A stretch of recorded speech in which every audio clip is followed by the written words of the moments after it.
Bonjour à tous, bienvenue sur le podcast du blog mespremiersruches.com, le blog qui vous apprend l'apiculture de A à Z. Je m'appelle Guillaume et je suis apiculteur depuis 2017. Aujourd'hui, j'ai le plaisir d'interviewer Régis, un agriculteur basé en Côte d'Or qui est installé depuis 5 ans. Régis va nous partager sa gestion de son exploitation agricole, comment il gère les traitements sur ses champs, comment il veille sur les abeilles et les autres pollinisateurs, et également pourquoi il n'est pas labellisé agriculture biologique. Régis, bonjour. Bonjour, Guillaume. Est-ce que pour nos auditeurs, tu pourrais déjà commencer par quelques mots de présentation, s'il te plaît? Alors, moi, je suis exploitant agricole en Côte d'Or. Voilà, donc j'ai une exploitation de céréales, vaches à viande, voilà, que mon père avait a créé il y a une quarantaine d'années, puis que j'ai repris, développé, et puis qui ne cesse d'évoluer depuis sa création, voilà, pour s'adapter en fonction des conjonctures et en fonction des souhaits qu'on souhaite, des connaissances qui arrivent, et puis voilà, sur l'exploitation.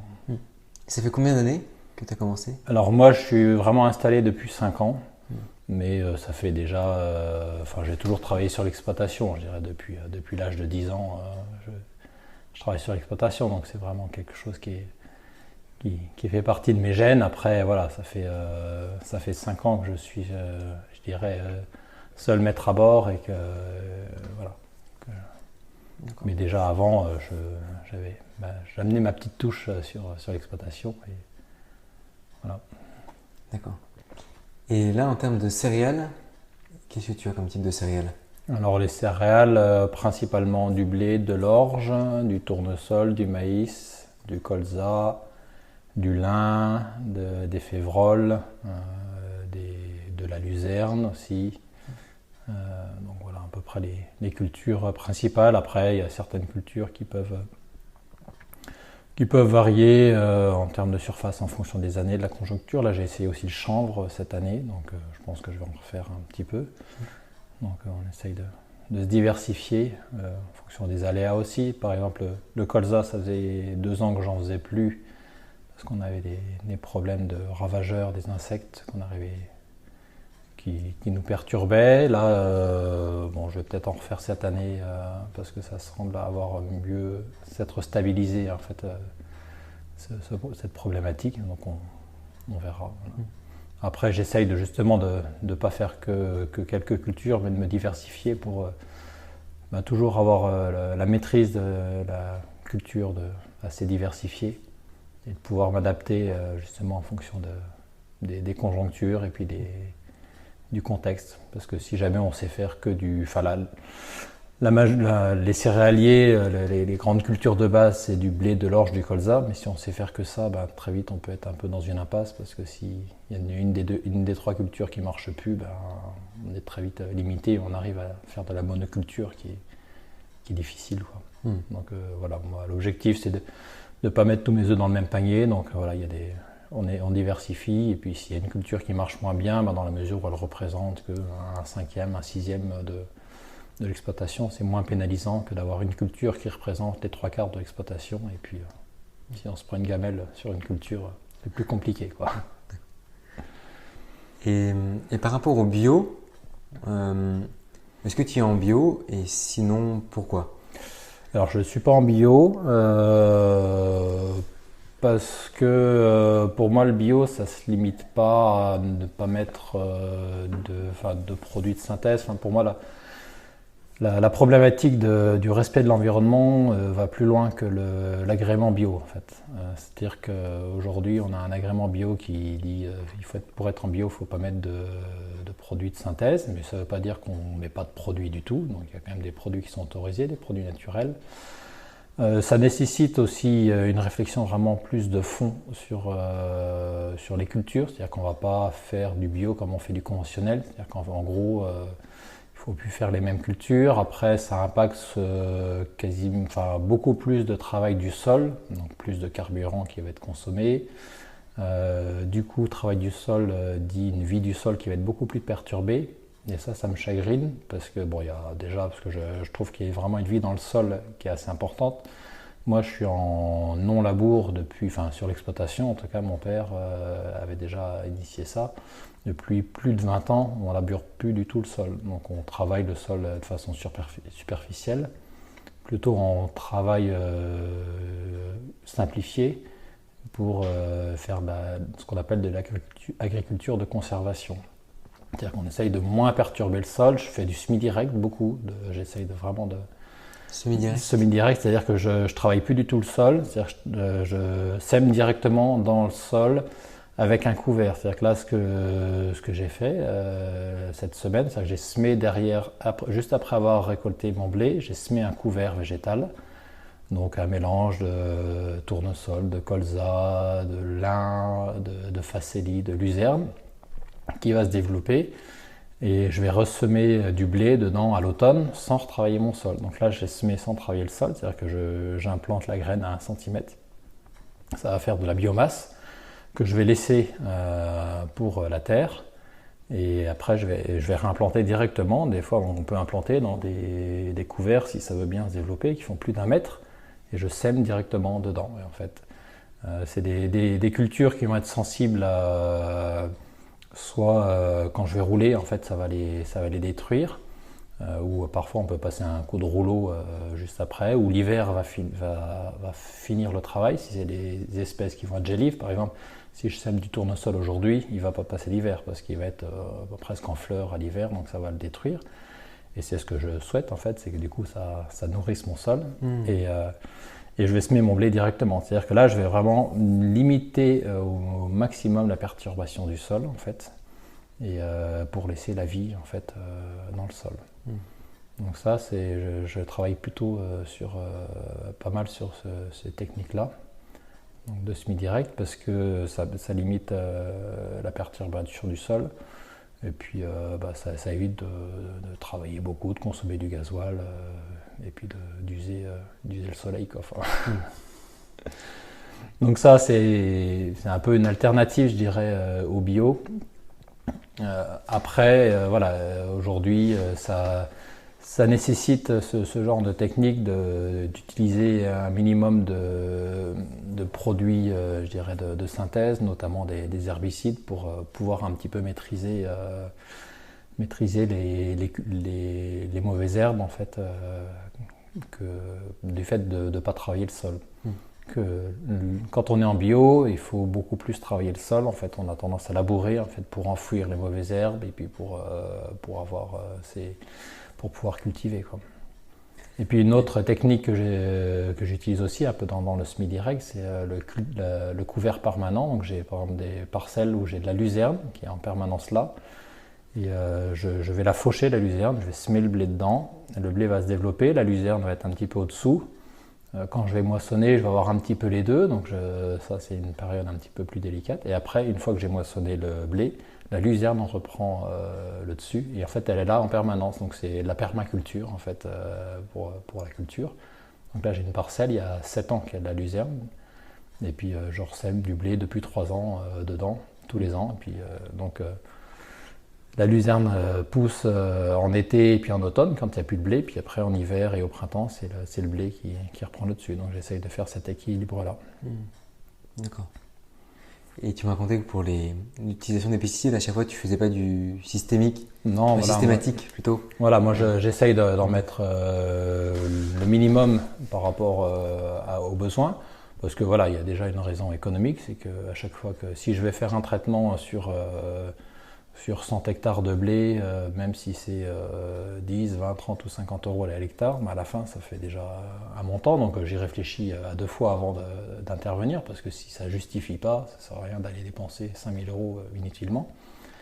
Et après, c'est pareil, parce que plus on intervient, plus il faut intervenir.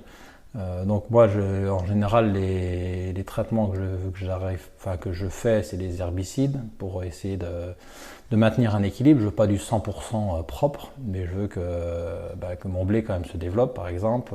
Et même s'il reste un peu de mauvaises herbes, ça ne me gêne pas, mais voilà. il y a un certain équilibre. En général, les insecticides, j'en fais pas, surtout sur les blés et les orges, quasiment jamais. Tu fais pas parce que par conviction Non, parce que j'estime qu'il n'y a pas besoin. C'est-à-dire que déjà, je vais pas semer trop tôt, parce que si on sème trop tôt, on peut avoir, avec un automne un peu chaud, on peut avoir des risques d'insectes qui vont se développer. Et puis après, je surveille et puis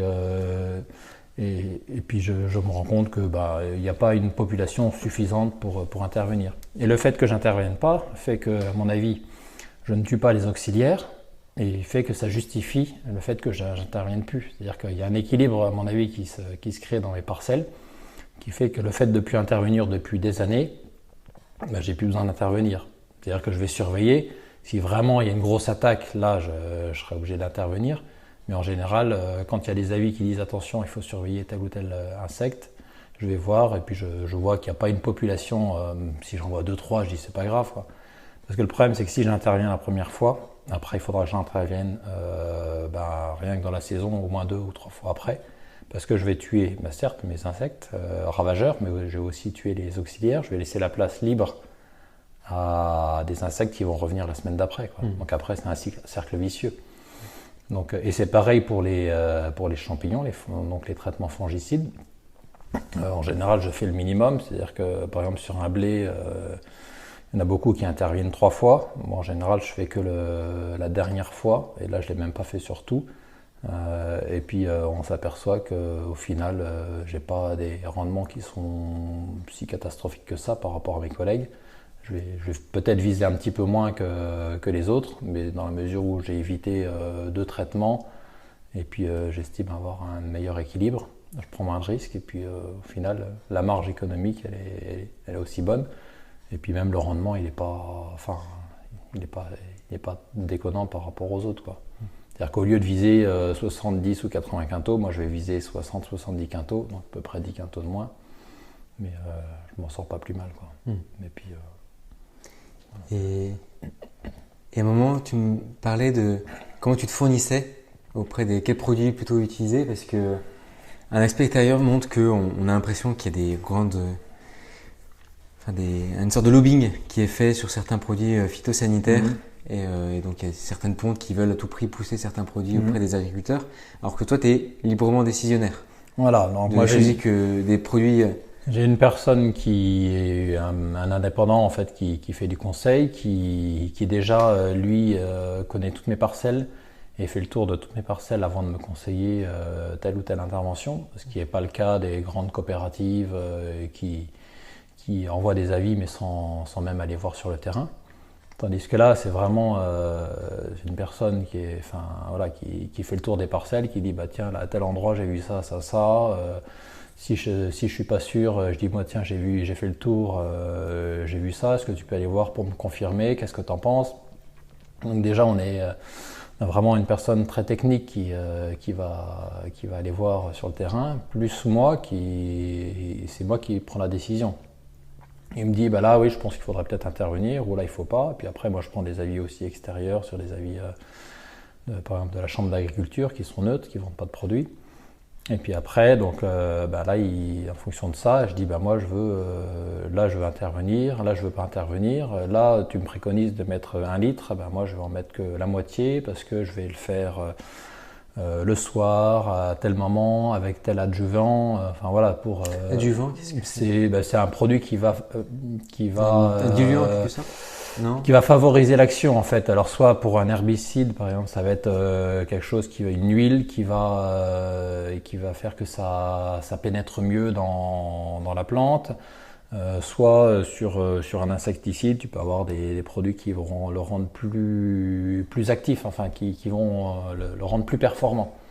Donc en fait, le fait de mettre de l'adjuvant fait qu'il va être plus performant, donc tu vas pouvoir diminuer la dose, quoi. C'est-à-dire qu'au lieu de mettre 1 litre à l'hectare, tu peux dire en mettant cet adjuvant, tu vas pouvoir mettre demi-dose, tu vois.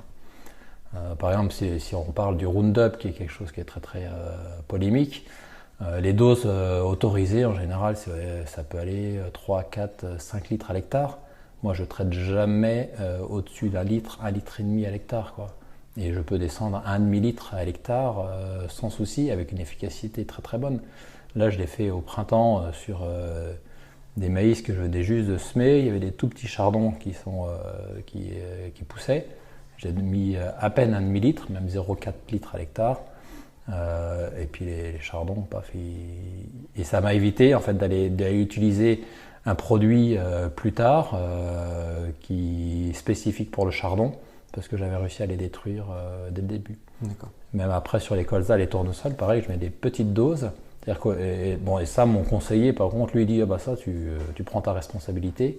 Ça, c'est plutôt la chambre d'agriculture qui pousse un petit peu à ça, même si c'est pas homologué. C'est-à-dire qu'on a, entre guillemets, sur le papier, on n'a pas le droit de marquer qu'on a fait comme ça en 3 fois.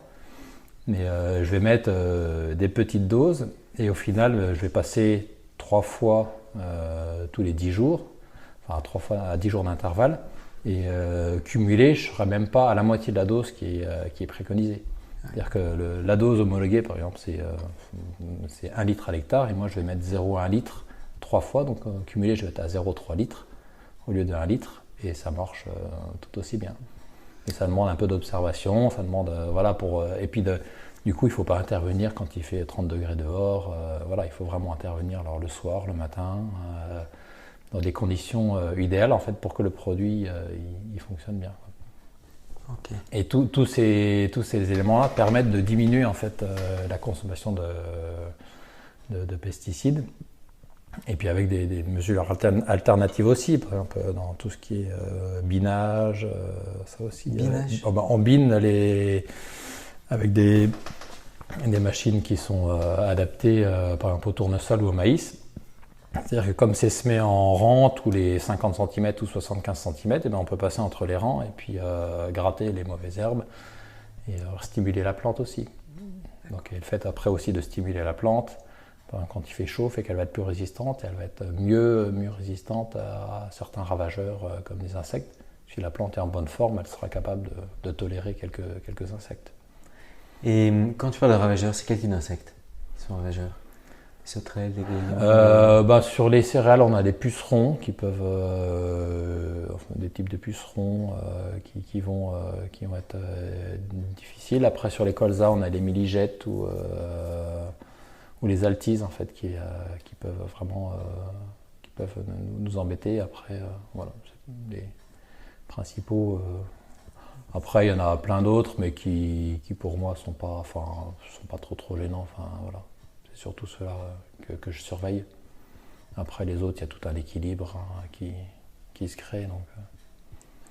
Donc tu restes quand même libre. Enfin, tu demandes conseil à un conseiller indépendant, tu vois les avis de la chambre d'agriculture de ton secteur. Et après, tu es libre du choix de tes produits, des dosages que tu fais. Voilà. Tu dois les renseigner dans une sorte de… Bon, tout est suivi, tout est tracé. Tout est tracé, même les dosages que tu fais. Même les dosages que je fais. Enfin, j'enregistre tout dans un logiciel même que j'ai sur mon téléphone directement. Quand je fais le traitement dans le tracteur, je l'enregistre au fur et à mesure, comme ça c'est plus simple.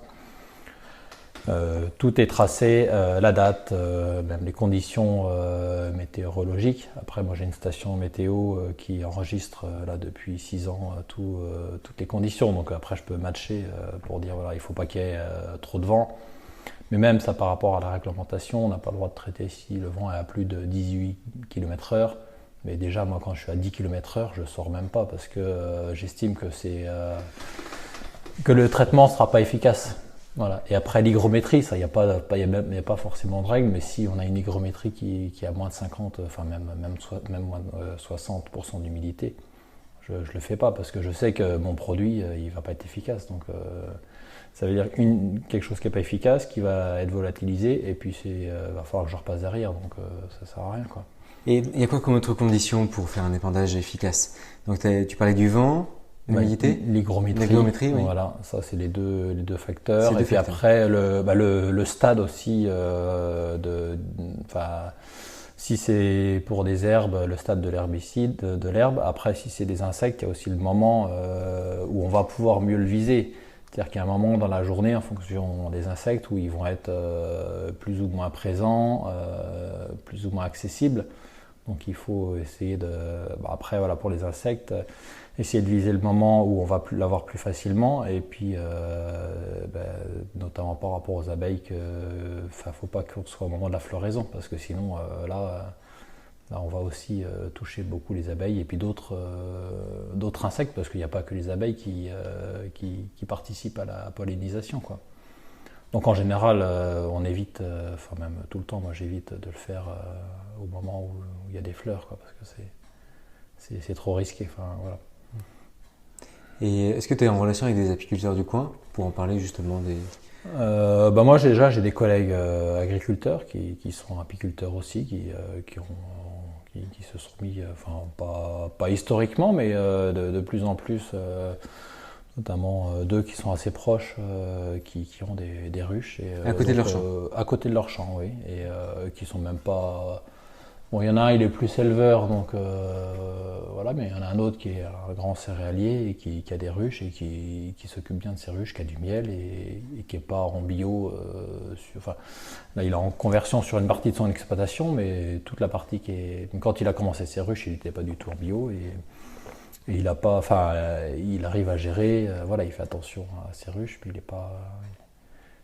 Même s'il met quand même suffisamment, à mon goût, beaucoup de produits de traitement, il a quand même du miel, quoi. Voilà. Donc, il est quand même vigilant. Il est vigilant. Je pense qu'en faisant attention, après, je pense qu'il y a aussi le choix des produits. Moi aussi, c'est pareil dans le choix des produits où on n'a pas le droit de qui sont potentiellement cancérigènes, des produits sur lesquels il faut les mettre à plus de 100 mètres des exploitations. Tous ces produits-là, en général, j'évite parce que c'est, même pour ma sécurité, en fait, je trouve que quand on a une liste de préconisations d'interdiction qui est trop grande sur le produit, moi j'écarte ce produit-là déjà. En fait, et tu le vois où? Sur une notice? C'est un peu comme les médicaments, tu ouvres une énorme notice. Ouais, c'est marqué sur le bidon déjà. On a en fait tout des normes, les zones, donc ce qu'on appelle des zones de non-traitement. Donc on a déjà systématiquement sur tous les bords des ruisseaux, pas les tout petits ruisseaux, mais pas les fossés où il y a de l'eau il y a un classement en fait. On a au minimum 5 mètres, on n'a pas le droit de traiter, même de cultiver. Donc ça, c'est des bandes enherbées. Donc là, sur tous les ruisseaux, les rivières, 5 mètres de chaque côté, on n'a pas le droit de cultiver. Et après, en fonction des produits, on peut avoir des distances en fait à respecter qui vont être de 10, 15, ça peut aller jusqu'à, je sais plus de 100 mètres. Donc sur lequel on n'a pas le droit d'épandre certains produits. Donc déjà, en général, moi, tous ces produits, je les évite parce que déjà, c'est une contrainte. Moi, si sur une parcelle, s'il y a la moitié de la parcelle que je ne peux pas traiter, ça ne sert plus à rien de faire le traitement, quoi. Donc, et puis après, j'estime que s'il y a ces interdictions, c'est que c'est peut-être un produit à proscrire. Et puis voilà, j'essaye dans la mesure du possible d'éviter de prendre ces produits-là. Comme ça, je me pose moins de questions sur jusqu'où je dois traiter et puis qu'est-ce que je fais dans la zone qui est non traitée, quoi. Voilà. D'accord. Et là, je vais te dire un peu quelques phrases qu'on dit souvent, que je vois souvent dans les forums d'apiculteurs. Peut-être qu'il y a pas mal de choses qui sont assez très partisanes, mais souvent on parle de la monoculture. J'ai vu aussi des documentaires là-dessus. On voyait des champs à perte de vue et une personne regardait, mettait sa main, prenait de la terre en fait à l'intérieur et il disait mais il n'y a rien d'autre en fait. Il n'y a rien, la terre est pauvre de tout et juste là c'était pour un céréal. Ouais. Je crois que c'était le blé il me semble. Et vraiment il prenait de la terre et c'était quasiment comme de la poussière, terre très sèche. Il disait il n'y a rien d'autre qui pousse en fait. Donc, il y avait peu de matière organique. Ouais. Oui. Et là, est-ce que c'est une image est-ce que c'est trop caricatural? Est-ce que c'est aussi fréquent que ça? Tu me racontais que tu mettais la luzerne quand même avec ton blé. Donc, oui. Je pense qu'il y a en effet, des méthodes culturales qui font qu'on va détruire la vie du sol en fait. Notamment quand on va beaucoup labourer, travailler le sol. En fait, on va épuiser. Et puis le fait de labourer, en fait, on va ramener de l'oxygène dans le sol qui va favoriser la décomposition de la matière organique, qui va minéraliser. Et en fait, une fois que c'est en minéraux, alors c'est sûr que ça va tout de suite aller dans la plante et ça va bien pousser. Donc, mais ça ne dure qu'un temps. C'est-à-dire que quand on a minéralisé toute la matière organique du sol tous les minéraux vont être puisés par la plante. Ben après, s'il n'y a plus rien, et ben à un moment, ça s'effondre en fait. Et c'est là où, justement, c'est un des problèmes potentiels en fait de l'agriculture biologique. C'est que si on ne travaille pas le sol, on a des problématiques de mauvaises herbes, qu'on appelle adventices, de mauvaises herbes qui se développent. Donc il faut travailler le sol. Alors je ne dis pas, il y a des alternatives à ça, mais qui ne sont pas toujours évidentes à mettre en place. Donc on travaille le sol, donc on favorise la minéralisation de la matière organique et du coup on appauvrit un petit peu le sol. Et c'est vrai que moi j'essaye déjà de par le non-labour depuis des décennies, de garder de la vie dans le sol. Par exemple, la paille, j'essaye de la laisser, c'est-à-dire qu'on récolte le grain et on laisse la paille dans le sol. Si je l'exporte, donc c'est pour mon élevage, ou soit je fais des échanges paille-fumier, c'est-à-dire que je donne la paille à un éleveur qui me redonne du fumier que je remets dans la parcelle. Ce qui fait que je garde la matière organique qui permet de garder une vie dans mon sol et c'est cette vie dans le sol qui va nourrir ma plante, quoi. Et c'est vraiment un peu la philosophie que j'essaye de développer, d'essayer d'avoir des sols vivants. Et c'est pareil aussi, c'est pour ça que je mets des couverts, par exemple, parce qu'en fait, un couvert végétal l'été fait que ça entretient la vie du sol. Que si vous laissez votre sol nu pendant tout l'été, là il fait 35 degrés en ce moment au soleil sur les sols, toute la vie du sol elle est morte. Il n'y a rien qui peut résister dans la vie du sol, à un sol là qui va être en plein soleil à 35 degrés, tout ce qui est en surface ça va être tué. Et la vie du sol en fait dans les racines ça se joue sur les 5-10 premiers centimètres. En fait quand vous faites un profil, vous regardez les racines, il y a quelques racines profondes qui vont aller chercher de l'eau, quelques minéraux, mais sinon la vie du sol elle est vraiment en surface parce qu'il y a de l'oxygène. Dès que vous descendez au-dessous de 10 cm, le sol est un peu plus compacté, il n'y a plus d'oxygène, il y a beaucoup moins de vie. Et en fait, ça se joue vraiment à la surface. Donc j'essaye de garder le maximum de vie dans le sol. Et j'ai fait l'expérience justement dans mon premier champ où j'avais de la luzerne en été. Et il faisait presque 40 degrés dehors. Et dans les zones où il y avait de la luzerne qui s'était développée, qui faisait 40 cm, on marchait, on était bien. Dans une zone où il y avait un rond de quelques mètres carrés où ça n'avait pas poussé, et tout de suite on sentait la différence. On avait beaucoup plus chaud, je n'ai pas pris un thermomètre pour mesurer, mais on sentait la différence. Et donc ce couvert permanent qui s'est développé fait que ça a permis à la vie du sol, aux micro-organismes, de continuer à vivre, que sur les zones où il n'y avait rien, je suis sûr que tout a été tué. Par le soleil, par les ultraviolets, voilà. Oui, j'avais encore deux autres questions. Il y en a une qui va concerner la persistance des produits dans le sol. C'est-à-dire que sur la persistance, je pense qu'il y a réellement un sujet. Après, la problématique, c'est que si on demande aux fabricants de définir la persistance, forcément, ça risque d'être un peu sous-évalué, parce que ce n'est pas forcément dans leur intérêt. Donc après, s'il y a des études là-dessus ou des éléments, je pense que ça peut être intéressant parce que ça, pour nous en tant qu'agriculteurs, c'est bien de savoir quelle est la durée de vie en fait de ces produits-là, et même par rapport aux cultures qu'on va implanter après. S'il y a une persistance avérée, ça peut avoir un impact sur les cultures suivantes. Mais c'est indiqué justement dans les notices en disant ce produit c'est déterminé que ce produit a une persistance dans le sol qui est de 1 mois, 3 mois, 6 mois. Il y a des indications, oui, quand même, sur certains produits, en fait, sur le délai. Il y a un délai avant lequel on n'a pas le droit de revenir dans la parcelle. Ça, c'est plus pour la sécurité de l'exploitant, enfin de la personne qui met le produit. Et après, il y a des délais avant lesquels on ne doit pas remettre certaines cultures. Par exemple, parce que si on n'attend pas 3 mois, en fait, il y aura certainement, ça veut dire que le produit sera encore là et pourra avoir un effet néfaste sur la culture suivante. Donc ça, en fonction des produits, il y a ces informations-là. dans la notice. Sur chaque bidon, il y a une petite notice avec voilà, qu'il faut regarder. Et après ça, en général, ces informations, donc soit on les regarde, ou sinon la personne qui le vend, en tout cas moi la personne qui me le vend, me souligne bien, voilà, parce que bon, des fois il y a tout un paragraphe, il y a des choses qui ne nous intéressent pas, mais après lui il sait en fonction de la culture, il dit bah là, attention, si tu mets ça, il ne faudra pas que tu remettes juste de l'orge derrière, ou voilà.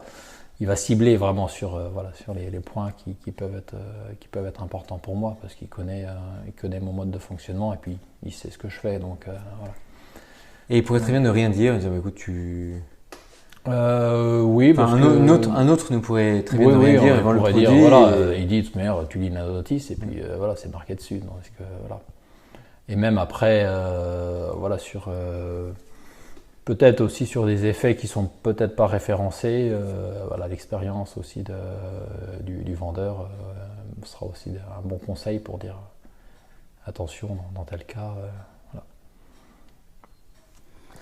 Et puis après, même nous, entre nous, moi je fais partie d'un AGEDA, d'un groupement agricole de développement en fait, où on se retrouve entre agriculteurs du secteur une fois par mois avec un animateur de la chambre d'agriculture. Puis là, on peut aussi partager nos expériences, nos façons de faire. On n'a pas forcément tous les mêmes façons de travailler, on ne prend pas forcément les mêmes risques. Et donc, on peut en échanger un petit peu et puis dire, bah, tiens, moi j'ai fait telle expérience, ça a fait ci, ça a fait ça. On fait des visites, on tourne un peu dans les exploitations et comme ça, on peut un peu. Ça évite d'être tout seul à faire ces trucs dans son coin. Parce que la difficulté en fait sur l'expérimentation, c'est qu'on a un cycle assez long, donc on a un cycle déjà d'1 an. Si on expérimente quelque chose, après pour le reproduire, on ne peut pas le reproduire 10 fois, parce qu'il y aura déjà 10 ans qui se seront écoulés. Et puis après, il y a tellement de facteurs extérieurs qui fait qu'on peut faire une expérimentation, mais sauf que s'il y a un coup de sec, un coup de froid, un coup de chaud, l'expérimentation, elle marchera pas parce qu'il y aura trop d'éléments qui viendront influencer. Donc c'est pour ça que le fait d'être à plusieurs, il y a la chambre d'agriculture qui font des essais, qui mettent en place des protocoles aussi. Et puis après, chacun de son côté aussi, on peut faire un peu des expérimentations et puis les échanger entre collègues. Et du coup, c'est vrai qu'on progresse plus vite, quoi. C'est génial. Parce que sinon, c'est vrai qu'il y a un peu le risque du milieu agricole, en fait, où on est un peu dans son coin et puis on fait les mêmes choses qu'ont fait nos grands-parents, nos parents, et puis ça évolue peu. Et puis les gens font toujours la même chose. Et puis quand des fois on dit tiens, on pourrait faire un peu autrement, ah oui, mais t'es sûr que ça va marcher, machin, non, ça va pas marcher, du coup ils prennent pas le risque.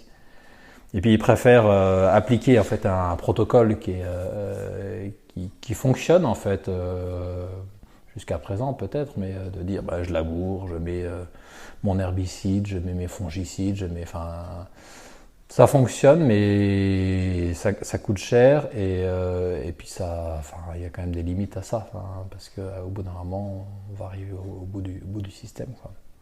Et puis pour moi, à titre personnel, ça me passionne pas de faire toujours la même chose, en fait, d'appliquer un truc bête et méchamment. Moi, j'ai besoin de toujours faire la même chose, de ne pas faire la même chose justement, et de me remettre en question. C'est-à-dire qu'une fois que j'ai expérimenté, que j'ai fait dans n'importe quelle tâche en fait que je vais la faire d'une certaine façon. Et puis quand je vais revenir l'année d'après, je dis oui, mais bon. Je pourrais peut-être faire autrement, ça pourrait peut-être être mieux, différent et je la fais jamais de la même façon. Et parce que j'ai envie un peu de toucher à tout, puis d'aller voir les limites à droite à gauche. Parfois je me plante et puis je lui dis non, là.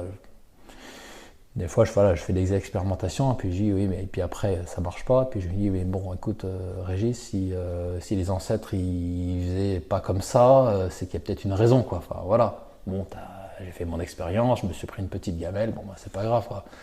Mais j'aime bien, j'ai besoin un peu de toucher à tout et puis d'aller aux limites, quoi. Après, je mesure de façon rationnelle parce qu'il y a aussi toute la vie de la famille qui s'ensuit. C'est quand même mon revenu. Je peux pas me dire je fais n'importe quoi sur l'exploitation, j'expérimente n'importe comment.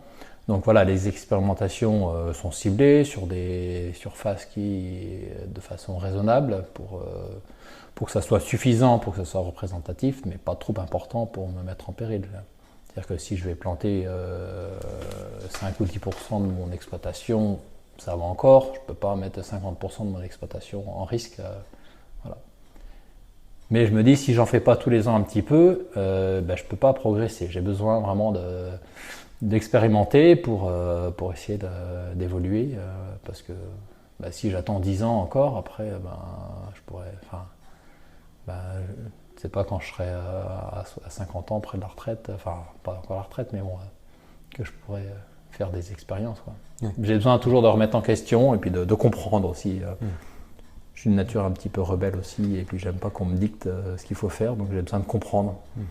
Et ça, c'est aussi peut-être aussi la formation que j'ai eue. Moi, j'ai fait une école d'ingénieur agricole qui m'a appris à réfléchir et je dirais un petit peu le reproche des collègues qui font, je dirais, le minimum de formation, c'est qu'ils n'ont pas peut-être le bagage intellectuel aussi pour essayer de se remettre en cause. Et puis après, il y a peut-être une question de confiance en eux. Aussi, ça, il faut. Et c'est pour ça le fait d'être à plusieurs aussi, on se donne confiance. Puis moi, j'en discute aussi avec Hélène, mon épouse, sur toutes les alternatives. On en discute beaucoup et ça aide à avoir confiance et puis à se dire allez tiens on essaye ça et puis on verra ce que ça donne. Bravo. Et par rapport cette fois aux pollinisateurs, donc là ce sera ma dernière question. Oui. À quel moment est-ce que les pollinisateurs pour toi rentrent à quel moment ils rentrent dans ta considération quand tu dois choisir un type de culture? Est-ce que tu te renseignes sur les ruchers qu'il y a dans le coin? Est-ce que tu fais appel à des apiculteurs pour dire écoutez venez installer vos ruches parce que je vais faire tel type de culture et c'est pas intéressant pour vos abeilles? Et on peut parler à ce moment-là des haies, le programme dont tu m'as parlé juste avant. Alors déjà donc donc moi il y a un apiculteur qui a donc mon père 2 vergers qui sont près d'une partie des parcelles. Donc là il y a des abeilles qui sont là en permanence. Et donc ça déjà ça couvre un rayon assez important parce que voilà 3 km donc voilà ça comme les deux zones sont déjà à 1 km, voilà ça permet de couvrir une zone assez importante. Après je sais dans les différentes zones il y en a d'autres apiculteurs qui sont dans le coin, je sais qu'il y a des ruches dans toutes les zones. Donc en gros, la majorité des parcelles que j'exploite, elles sont couvertes soit par des apiculteurs avec qui je suis en relation, soit avec d'autres. Donc déjà, je fais attention dans mes interventions parce que je sais qu'il y a des abeilles dans le coin. Après, il n'y a pas que les abeilles aussi qui interviennent dans la pollinisation. Papillons, bourdons et... un autre. Après, même tous les insectes après qui vont de fleur en fleur, potentiellement. Après, je n'ai pas étudié vraiment tous ces détails-là, mais j'essaye de faire attention à ça. Après, par exemple, quand je vais des couverts, des cultures, enfin entre 2 cultures, là j'essaye de mettre des fois quelques tournesols comme ça dedans. Parce que je trouve que c'est joli d'avoir quelques fleurs jaunes au milieu du champ, quelques dizaines quand même, mais voilà. Et puis je me dis au moins ça servira toujours pour les abeilles, ça coûte rien d'aller mettre quelques poignées de graines en plus dans mon couvert. Et puis après, oui, je travaille aussi sur la plantation de haies et d'arbres. Donc il y a 3 ans, on avait déjà planté 1 km de haies. Autour de 2 parcelles. Tes parcelles font quelle taille? En moyenne, sur l'exploitation, c'est des parcelles de 8 hectares. Donc ça varie entre 1 hectare et 20 hectares. Voilà. Donc ça c'est Vous considérez que c'est plutôt grand, c'est pas des très très grandes parcelles, on va dire. C'est pas les parcelles de la Beauce qui font des centaines d'hectares. Là, une parcelle, c'est en maximum 600 mètres sur 600 mètres. Ça c'est les plus grandes parcelles. J'ai pas des parcelles qui font 3 km, quoi. Donc 1 km de haies. Et en fait, quelle était l'utilité des haies avant? Est-ce que c'était simplement une frontière pour délimiter des parcelles? Il y avait une partie qui faisait office de clôture quand c'était des pâtures pour les vaches. Après, voilà, du coup, naturellement, les haies poussaient dans les clôtures aussi. C'est-à-dire que on met une clôture, après il y a un peu des broussailles qui poussent. Moi, je les ai plutôt implantés de façon... bon, parce que déjà, il y a l'aspect esthétique, parce que je trouve que c'est joli de voir autour de mon champ une limite naturelle. Plutôt aussi par rapport au vent. Sur la partie nord, on peut avoir des vents froids qui vont dessécher, qui vont être peut-être plus pénalisants pour les cultures. Donc là, j'ai essayé de viser ces zones-là, qui du coup ne pénaliseront pas trop ma culture par rapport au soleil. Donc, dans la mesure où c'est au nord, j'ai pas de soleil de ce côté-là. Donc j'ai essayé de viser ça. Après, il y a un aspect aussi relation avec le public, donc j'ai essayé de le faire dans des zones visibles, par exemple de la route, pour essayer de montrer au grand public que l'agriculteur aussi, il fait attention aussi à l'environnement, c'est-à-dire que donc j'essaye de replanter des haies parce que voilà, j'avais vu dans certaines zones justement où ils avaient replanté des haies et je trouvais que c'était joli pour l'environnement. Est-ce que c'est pas pénalisant pour toi, pour tes machines, en disant je suis obligé de contourner parfois des haies? Non, parce que moi là, déjà ce que j'essaye de faire, c'est de le faire en bordure de champ. Donc ça me prend 1 mètre dans mon champ, mais c'est pas non plus dramatique. Après, c'est sûr que je me pose la question depuis longtemps de l'agroforesterie où on va planter des lignes d'arbres dans les champs. Pour l'instant, j'en suis pas encore là. Bon, il y a 2 aspects. Il y a l'aspect après, là c'est plus contraignant pour la culture. Et après, c'est un investissement assez lourd. Et aujourd'hui, moi, je suis pas propriétaire de mes terrains. C'est des terrains que j'ai en location. Donc ça me semble un peu difficile pour moi d'investir quasiment autant que le prix du terrain dans des terrains qui ne m'appartiennent pas. C'est-à-dire que même si j'ai un bail, voilà, c'est pas... Qu'est-ce que c'est l'agroforesterie? L'agroforesterie, c'est que tu vas par exemple planter dans ton champ tous les 40 mètres des lignes d'arbres. C'est-à-dire que tu vas cultiver des bandes de 40 ou 50 mètres et puis tu vas avoir des arbres tous les 50 mètres, des alignements d'arbres. Oui. Et l'intérêt de ça, c'est que du coup, l'objectif aussi bien sur les haies qu'après j'ai replanté 1 kilomètre d'arbres, c'est d'avoir des réserves auxiliaires en fait. Et puis on a essayé de mettre donc ça avec Hélène, de réfléchir justement à des plantes pour qu'on ait toujours des fleurs, je dirais presque toute l'année en fait, en mettant différentes espèces. Et puis après des espèces qui vont être plutôt basses, plutôt hautes, parce qu'on ne va pas forcément avoir les mêmes auxiliaires, c'est-à-dire que ceux du haut ils vont se nourrir en bas, puis ceux du bas ils vont se nourrir dans ma culture. Enfin, il y a tout un... Voilà.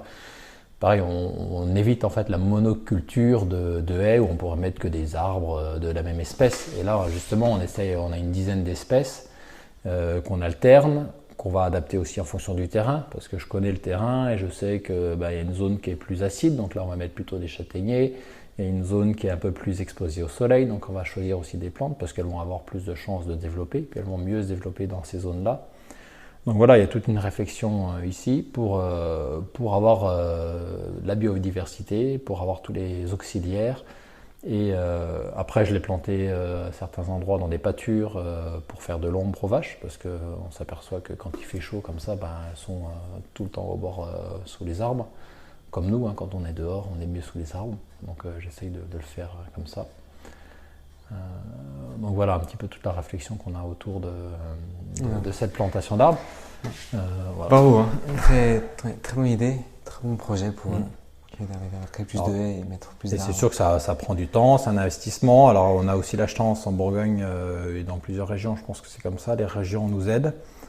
Donc on a aussi quand même un petit peu d'aide financière pour partager en fait la charge, parce que voilà, moi j'estime que c'est pour moi que je le fais, c'est aussi pour l'environnement, donc c'est pour tout le monde, donc ça me paraît aussi logique qu'il y ait un dédommagement. Voilà, moi ça prend quand même du temps parce que là on a planté donc une centaine d'arbres Il faut creuser les trous. Après, il faut, comme quand c'est dans un pré, il faut que je protège tous les arbres. Donc, c'est-à-dire que je fais tout un tour en barbelé pour pas que les vaches elles mangent les arbres. Voilà, donc il y a toute une protection à faire. Donc, ça prend du temps. Il faut arroser, il faut surveiller. Là, il y en a qui n'ont pas pris, il faudra aller les replanter. Donc, ça prend quand même du temps de faire tout ça. Et c'est pas du productif. C'est-à-dire que ça va, à court terme, ça me rapporte rien. Ça, je peux pas le mesurer. Ouais. Mais j'ai le sentiment que si on ne fait pas ça, ça va pas s'arranger. C'est-à-dire qu'aujourd'hui, on parle de réchauffement climatique, d'aléas et tout ça. Enfin, on a quand même des climats qui on peut avoir très chaud, très froid. Donc il faut essayer d'aider à stabiliser tout ça. Enfin, et ça, je pense que ça y contribue. C'est peut-être du ressenti un petit peu. C'est pas... C'est-à-dire qu'il n'y a pas des choses qui se mesurent, quantifiables, mais je pense que dans la vie, il faut aussi faire fi à son instinct. Et dans la mesure où c'est quelque chose qu'on peut faire, voilà, c'est un petit investissement que je fais tous les ans. Et au pire, si économiquement ça ne rapporte rien, c'est joli à voir. Et puis voilà, pire, on n'est pas que dans le rationnel tout le temps. Et puis tant pis, voilà. Très bien. Merci beaucoup Régis. Est-ce que tu as un petit mot pour les apiculteurs qui vont écouter le podcast, les apiculteurs et leur relation avec les agriculteurs? Moi je pense que dans toute relation il faut communiquer et je pense que c'est important qu'on garde un contact et qu'on entretienne ce contact qui n'est peut-être pas évident tout le temps. Mais pour essayer de comprendre ce que chacun fait, les contraintes des uns et des autres, et puis qu'on puisse trouver des terrains d'entente, parce que je pense qu'il y a une complémentarité, mais si on aura tout intérêt les uns et les autres à travailler ensemble, parce que des fois il y a des petits gestes qui ne sont pas compliqués à faire pour les uns et pour les autres, qui fait que ça peut bien marcher. Donc communiquons, discutons, et tout se passera bien. Très bien. Merci beaucoup. Merci Guillaume. Je vous remercie de nous avoir écoutés. Abonnez-vous à ce podcast. Je suis présent sur Deezer, Apple Podcast et Spotify. En allant sur mon blog mespremieresruches.com, vous êtes libre de recevoir mon bonus qui vous aidera à apprendre les secrets de l'apiculture. Je vous invite à partager ce contenu au groupe et forum d'apiculteurs que vous connaissez. Cela m'aidera beaucoup à croître. Si vous avez des questions, des idées de sujets ou que vous n'êtes pas d'accord avec ce qui a été dit dans cet épisode, je vous invite à m'envoyer directement un email à guillaume@mespremieresruches.com. Je lis tous les emails et cela me permettra de mettre à jour les épisodes à venir. Enfin, si vous voulez comme Régis partager en tant qu'invité sur le podcast, vous êtes apiculteur amateur, apiculteur professionnel ou également représentant d'un métier pour lequel l'apiculture est primordiale, comme Régis en tant qu'agriculteur dans ce podcast, contactez-moi directement par email à guillaume@mespremieresruches.com. À bientôt.